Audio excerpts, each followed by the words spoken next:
Assalamualaikum warahmatullahi wabarakatuh. Oke, sebelumnya saya di sini akan memperkenalkan diri terlebih dahulu. Perkenalkan, nama saya Meininda Faridatur Rahmah. Saya lahir di Bojonegoro pada tanggal 4 Mei 1998. Oke, alamat saya Dukuh Kidul, Ngasem, Kabupaten Bojonegoro atau dusunnya Papringan, Balai Desa Masuk.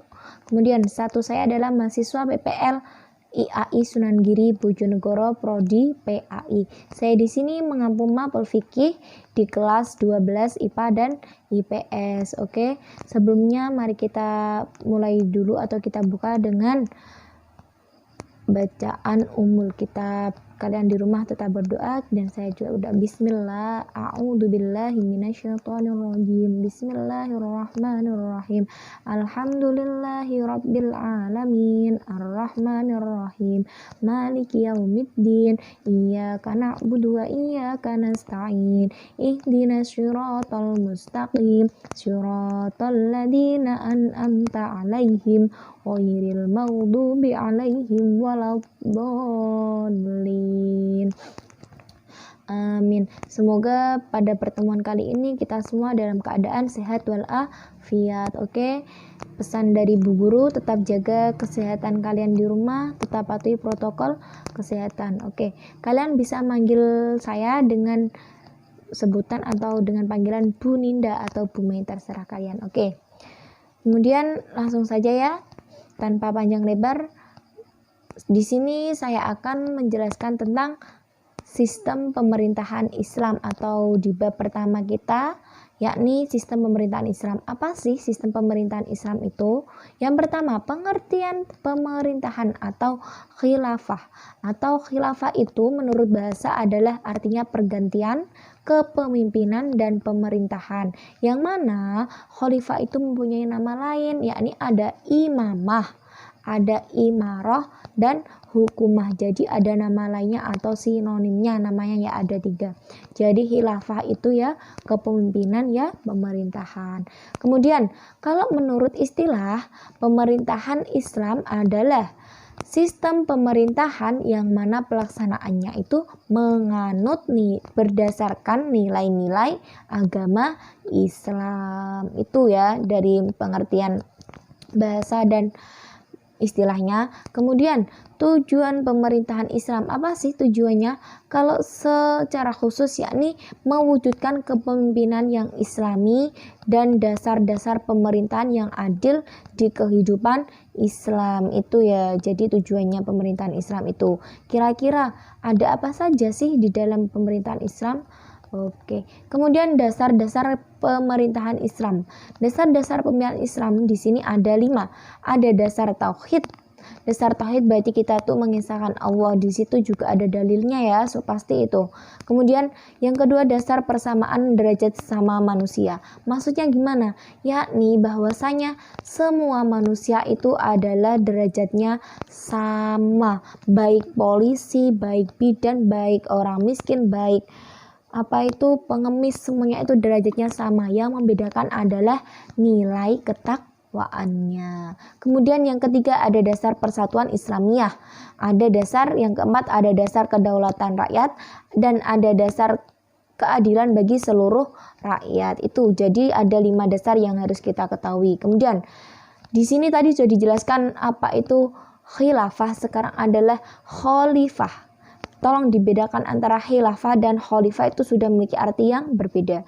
Khalifah atau pemimpin itu berarti khalifah itu adalah pemimpin. Kalau khilafah itu kepemimpinan. Khalifah itu siapa sih? Yakni adalah orang-orang yang diangkat atau diberi amanat untuk memimpin pemerintahan. Jadi orangnya kalau khalifah itu. Jadi kalau pada dulu pada masa Rasulullah, setelah Rasulullah wafat itu ada yang menggantikan atau khalifahnya siapa? Khalifah pertama yakni Abu Bakar As-Siddiq, dan disusul oleh beberapa sahabat itu yang mana disebut dengan Khulafaur Rasyidin. Kemudian Selain kalau ada khalifah, pasti di situ juga ada pengangkatan khalifah atau pengangkatan pimpinan. Kira-kira bagaimana toh cara mengangkatnya? Apakah seperti Pak Lurah-lurah seperti itu? Nah, jadi di sini itu ada dua cara mengangkat pimpinan. Yang pertama secara langsung. Maksud secara langsung tuh bagaimana? Yakni melibatkan seluruh rakyatnya, baik orang miskin, baik perangkat, baik orang biasa, semuanya itu ikut mengangkat pimpinan atau kita ke persetujuan bersama. Kalau secara tidak langsung berarti itu hanya orang-orang tertentu atau hanya wakil-wakil yang berhak saja, hanya pilihan siapa saja seperti itu. Tapi kalau di desa biasanya itu kalau pengangkatannya tetap diajukan terlebih dahulu, biasanya berarti secara tidak langsung. Kemudian kira-kira hukum pengangkatan pimpinan atau itu bagaimana ya? Yakni hukumnya adalah fardu kifayah. Kemudian ada hak dan kewajiban.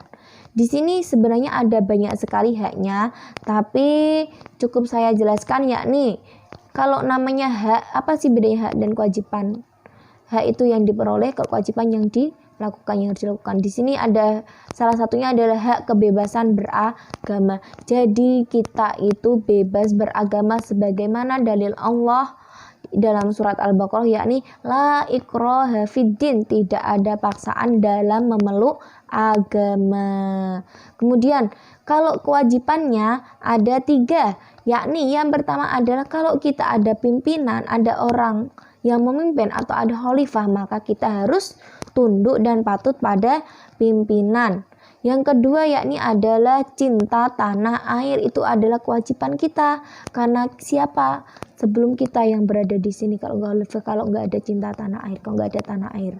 Nah, jadi kita bisanya yakni sekarang adalah mencintai tanah air. Kemudian yang ketiga adalah memelihara persatuan dan kesatuan tadi, yang mana hak kita ada tadi kan ada bebas beragama. Nah, jadi kita di situ meskipun beda agama, kita harus bisa memelihara persatuan dan kesatuan itu. Kemudian yang terakhir adalah hikmah sistem pemerintahan Islam. Apa sih hikmahnya?